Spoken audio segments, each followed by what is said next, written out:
Let's think about the curriculum. Here's the idea with the curriculum.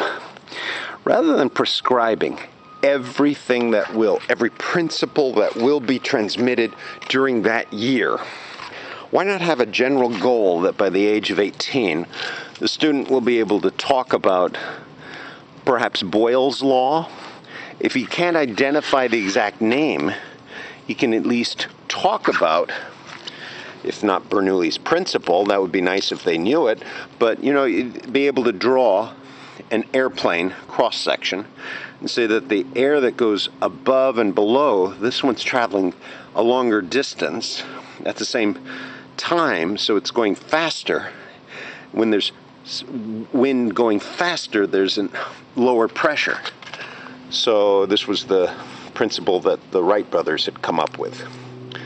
So what we're saying is there's no time restraint that by age 16 you must know Boyle's Law.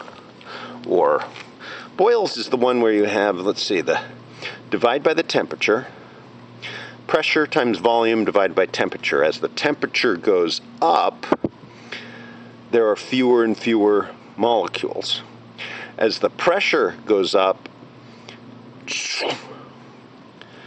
they talk about standard temperature and pressure. There's this relationship between the pressure times the volume divided by the temperature. And then there's something about when the pressure goes up, the volume goes down. See? So there's inverse relationship there. When the temperature goes up, so should the pressure to maintain a balance. Or if the pressure goes up and the temperature remains the same, the volume has to change. So if you can talk about this, you've gotten the principle. Now, is there any reason why you have to sit through a lecture, then be given a textbook? When there is perfectly good information on the internet, if you just say, okay, here's a list of topics that will be covered sometime in the 12 years that you're in high school. It would be nice over the next 4 years for you to cover these topics. I'm sure there's a list on the web, and we just have to bring that list. And so it would be up to the student to choose what items they're going to select.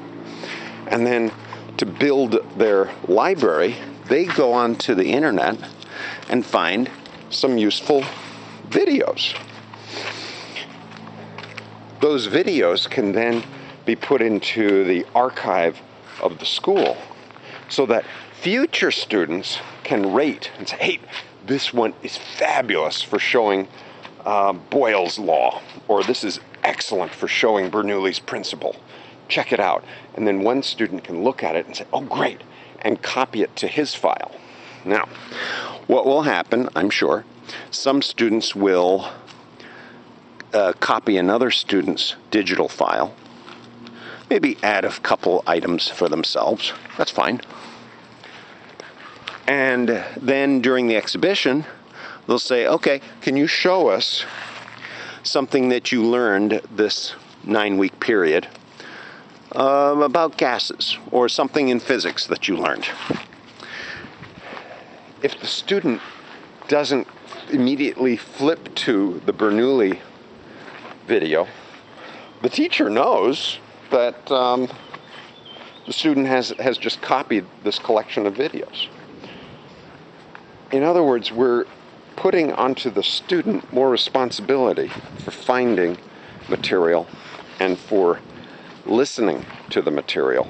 The teacher could identify 100 videos that have to be looked at over a 9-week period, 8-week period, and then the 9th week you do evaluations. And if they haven't been done during that time, well, there's the next 9 weeks, okay? Time is a variable.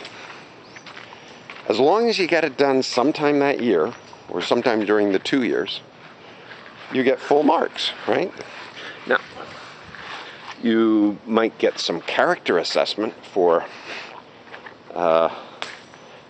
delay, there ought to be a procrastination score. The higher your procrastination score, the lower your house points, or whatever you want to call it. Your team score is going to be diminished because of your proclivity to procrastinate.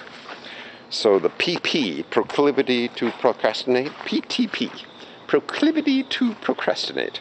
If you have a proclivity to procrastinate, you would have a high PTP would be a demerit to your house's score. But the fact that you had eventually found a video and then performed your understanding of the video about Bernoulli's principle, that would be just fine.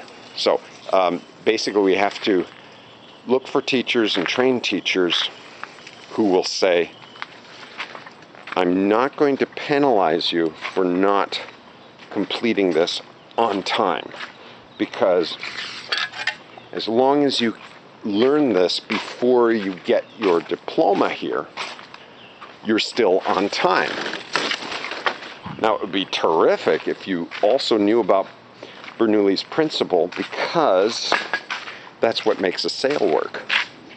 The wind rushing through and the wind rushing behind, from what I understand, it's actually pulling, yeah, there's the pushing action of the wind, right? Pushing action. But apparently, I think Bernoulli's principle is also at work. I mean, I'm happy to be proven wrong, and it would be fabulous if a student watching this would say, but, Steve, you made an error. And then you point it out. See, I thought that because, there's the obvious push by the wind and then it's bouncing off.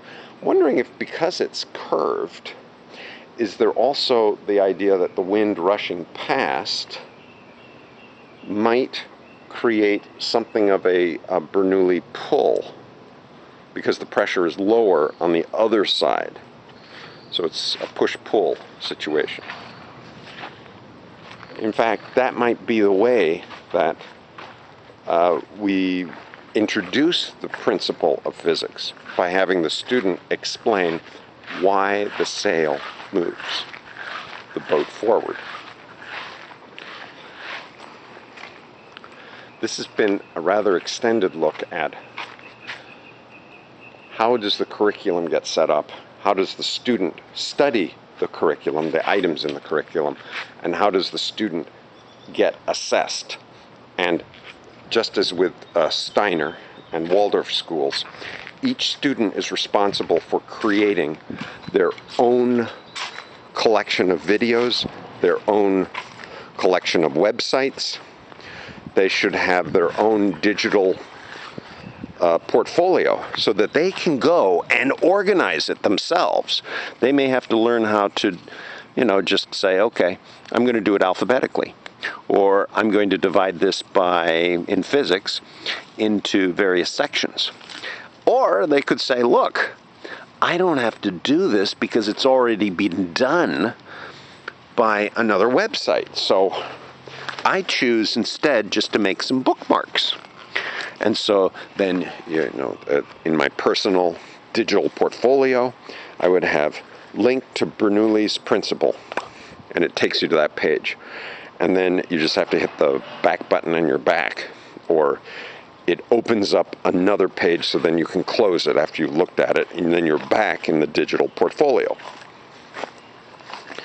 The assessment by the teacher is easy, because the teacher then can look, he got the list and say, okay, check. They've got Bernoulli's principle. At least they have the link to it. That's good. What's more interesting is I'm going to just ask 15 questions, and we'll see how the student performs. And the video performance goes into the student's record. The video is recorded. That video is then could be popped up on YouTube, but better would be just put on the server, and a backup being made on the server would be good too.